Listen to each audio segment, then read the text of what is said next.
I'm going to set up and show you how to use a laser level today.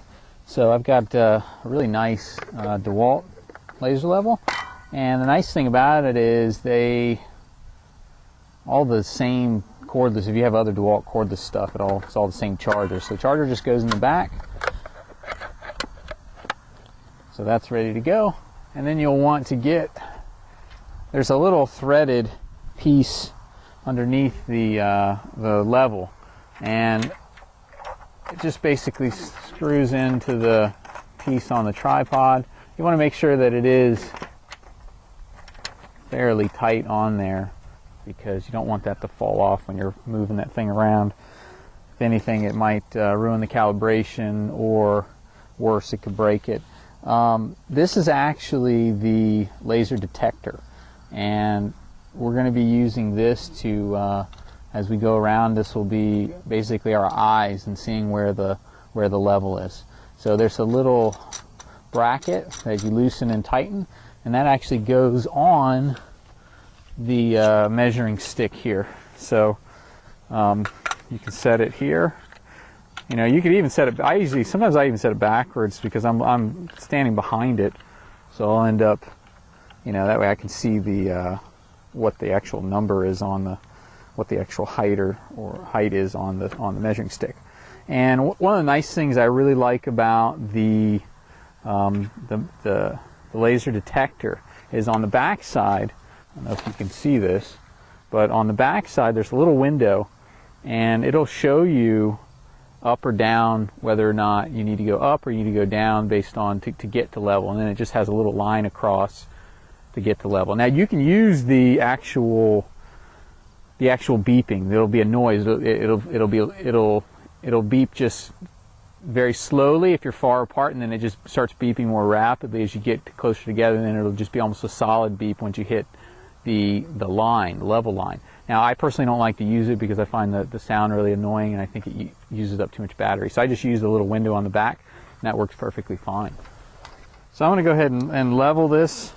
It's a self-leveling laser, but you do have to get relatively close to level for it to work. So I tried to set it up as best I could, and then as soon as you turn it on, it starts to self-level. And as it's starting to self-level, the X and the Y little button here, they're just sort of blinking. And once it's level, it stops blinking. It goes solid red, and you can see the level is rotating. So that means we have a level point. So if I'm looking to find a contour line is just a level line. I'm going to go ahead and turn on my laser detector, and as soon as you push the button, it turns it on. If I do a short button again, if I hit the on and off button, just don't hold it down, but just push it 2 more times. That will turn the sound off. And I don't really want to hear that beeping sound.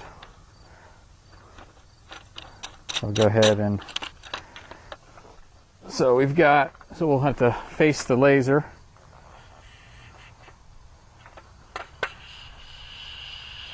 Now you can, there we go.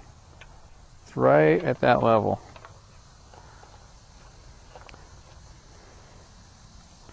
So we'll go ahead and tighten down at that level.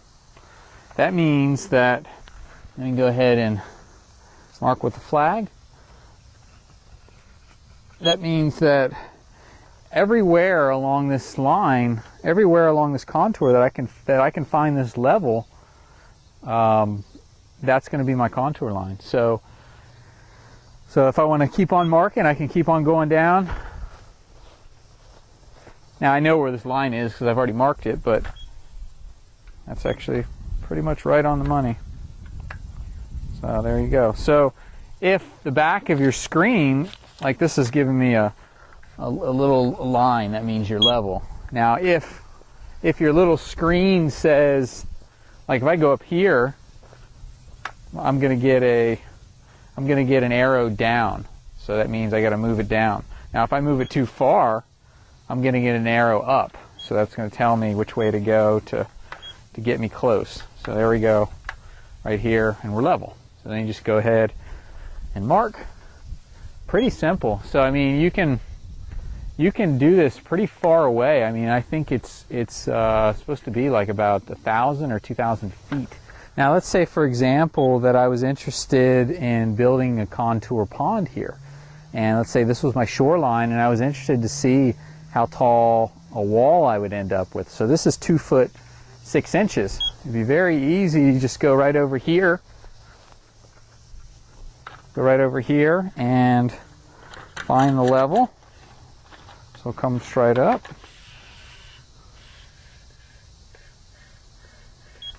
And there we just hit it at about 4 foot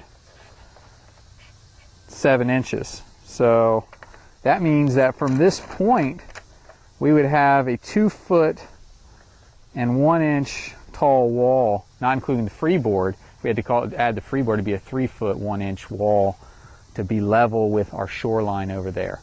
So you can see how that would be a very handy tool in finding the slope, finding a good pond site, determining what your wall heights are going to be, and what's level, and getting all that to be very accurate down to a 1/16 of an inch.